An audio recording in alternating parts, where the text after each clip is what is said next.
Welcome to Testify. Today we take a look at the Book of Malachi.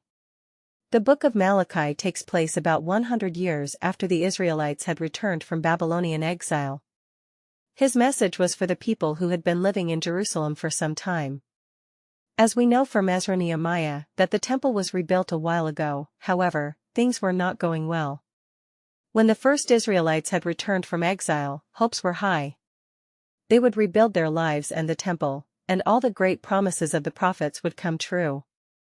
The Messiah would come and set up God's kingdom, over a unified Israel and over the other nations, bringing peace and justice. Unfortunately, none of that had happened, and the Israelites who repopulate the city proved to be just as unfaithful to God as their ancestors. Jerusalem became a place of poverty and injustice once again, and in the Book of Malachi, we find out just how corrupt this new generation had become. In most sections of this book, we see God making a claim or an accusation. Israel disagrees and questions God's statement. Finally, God responds at the end. God exposes and confronts Israel's corruption.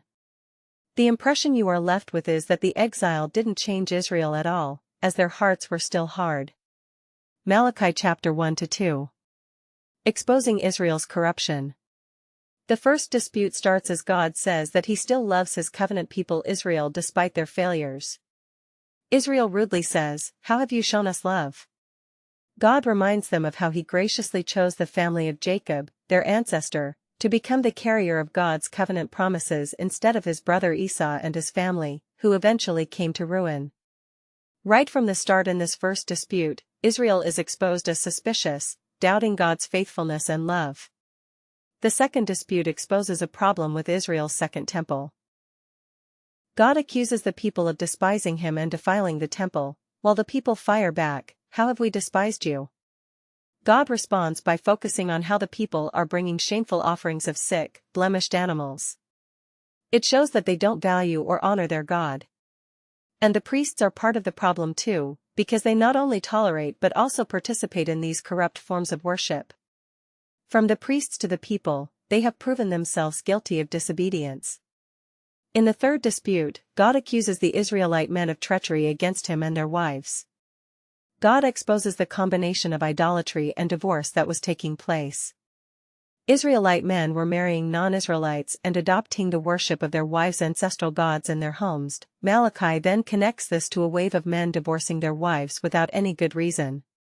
When the people seem okay with this, Malachi says, "No, this is unacceptable." Malachi chapter 3. Confronting Israel's rebellion. The fourth dispute begins with the Israelites accusing God of neglect, saying, "Where is the God of justice?" They see injustice and corruption abound, but God seems to do nothing. God responds by saying that he will send a messenger who will prepare the people for his personal return on the day of the Lord. It will come like a fire to purify his people and to remove idolatry, sexual immorality, and social injustice, so that only the faithful remnant is left to become his people. In the fifth dispute, God calls the people to turn back to him, to which the people say, "How?"